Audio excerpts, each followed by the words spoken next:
Hello everybody and welcome back to the GOLDBRIDGE stand, and all I have to say regarding this game week is bully Man United. And I'll tell you what I mean by bully Man United. I don't mean we're actually beating up kids for their lunch money. No. I will tell you what I mean by that. But first of all, let's get into what happened at the beginning of this game week. I mean, the fact that this manager was so late to his pre-game week interviews that even the reporters, aka the chat, were fighting amongst themselves about the time.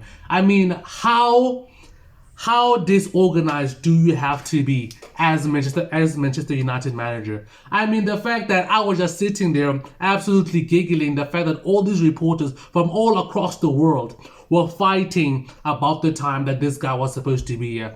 And frankly, it could have been 10:15 or 11:15. The fact that wherever you were, he was late, and we're fighting about if he was or he wasn't. But still, I digress.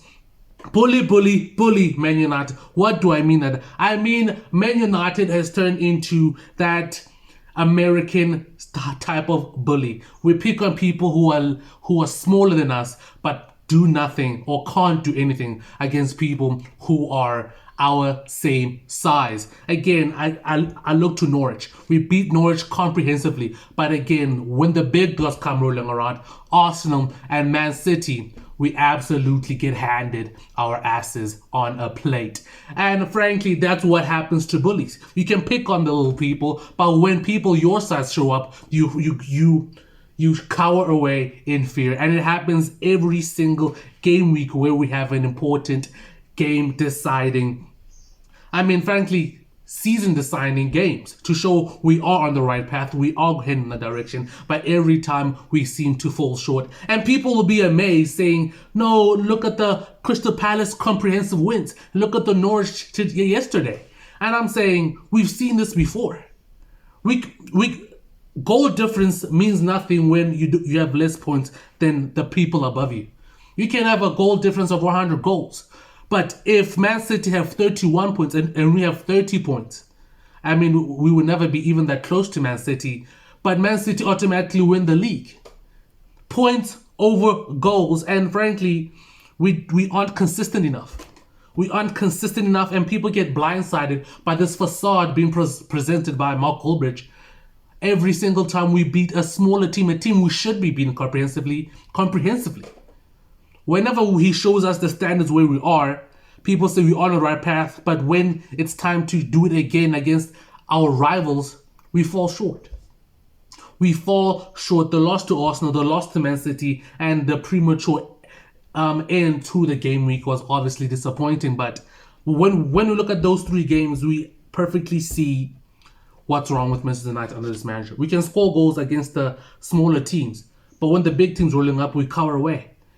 And the goal difference will be nice, of course. But again, it was the FA Cup, so the goal difference doesn't even matter. So in the league, we lost 2 from 2 against Arsenal, which we beat at Old Trafford, and Man City, which we just can't seem to beat at all. And again, it goes back to one of my previous videos. This is the same script with a different title. Just like right now, everyone is just blindsided by these comprehensive victories.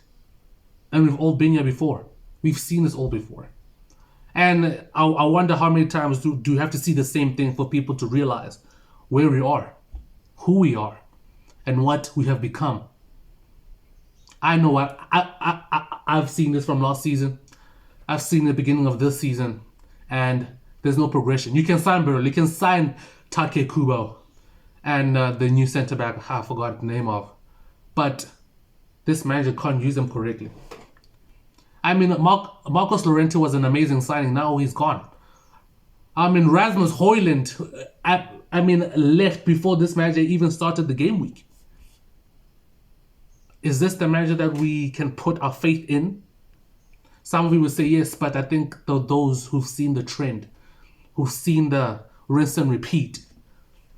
And again, does it get more rinse and repeat by him saying it at the end, the post-match game week interview, he said, we're on the right track and I can pull this back and get us top 4. I think we were 10 points, if not more, behind Spurs, who occupy 4th. And I'm saying, you don't have to win 4 games to get into top 4. You have to win games, which is obviously hard enough as it is. And Tottenham have to lose games. And all those teams above you as well, because I think we occupy 8th place, which is absolutely horrendous. But all those teams above you have to start dropping points. And if you play them, you make sure you win against them. Not lose, not draw. But I think we have a trend of facing defeat when we face teams above us. But of course, all the riffraff, like fighting for relegation, yeah, we can beat them 8-0. But doesn't mean anything when you can beat, let's say, Swansea 8-0, but lose to Crystal Palace 1-0. It's still three points from 2 games. Points over goals. And again, the false hope that he provides the fans, and some fans actually think this manager has what it takes to win us, or to win us top 4, because it would feel like a trophy. But even to win the Conference League, again, I mean, it's so disheartening that we are in the Conference League and actually have to debate if we can win this. But it just shows you the caliber of manager he is. But of course, he is here, and I will still keep giving you these shows, and I won't stop. And I won't be behind this manager until he gives me a reason to be behind him. I mean, I only have blind faith when it comes to my God, not when it comes to Mark Goldbridge. Give me a reason to support you. I will not blindly support you, and I think you guys will follow suit as well. If not now, sooner rather than later. Like a great man once said a few years ago, you can put gold in shit, but you still have to dig through the shit to get the gold.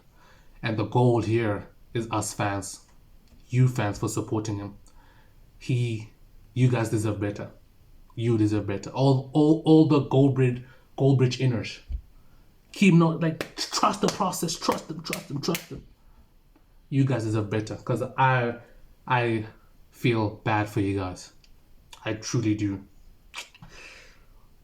And for you guys, and of course for the players. I mean, Barella's in, and he's one of the most promising midfielders in the world. Can this manager use the tools he has? And let's be honest, these aren't tools to build a sword. No, these are tools to build a kingdom and a dynasty. And let's see what happens in the next game week tomorrow. And all that's left for me to say is wish all of you a very good day. Bye-bye.